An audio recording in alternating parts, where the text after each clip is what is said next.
An island nation sinking fast. An explosion of anger after weeks of anti-government protests.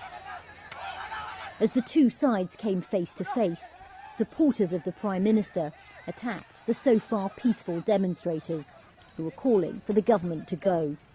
They accused the police of failing them. As you can see, scenes are extremely tense here. This is outside the Prime Minister Mahinda Rajapaksa's house. Violence once plagued this nation during decades of civil war. Now, an economic emergency has left millions struggling to survive. It shouldn't be happening in this country. They want bloodshed again in this country. No gas, no fuel, and various essential medications. And people are suffering, and the people are living with 1 meal per day.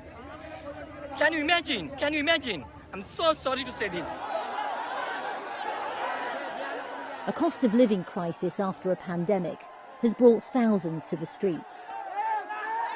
They blame the government for reckless borrowing, ill-timed tax cuts, and a failed experiment in organic farming, which has driven food shortages. Political heavyweights in Sri Lanka, Prime Minister Mahinda Rajapaksa and his brother, the President Gotabaya, have ruled Sri Lanka on and off for decades. Now, the man once known as the country's lion has quit.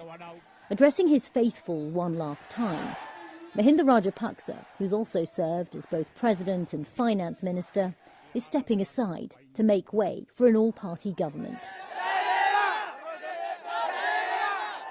These protesters have just found out that Sri Lanka's Prime Minister Mahinda Rajapaksa has resigned. It is a big moment for them. They have been calling for the Prime Minister and the President who remains in power to quit over this economic crisis. Tonight, the home of a government MP was set alight by protesters. Until President Gotabaya Rajapaksa resigns, he and his party will continue to feel the heat. Rajini Vaidyanathan, BBC News, Colombo, Sri Lanka.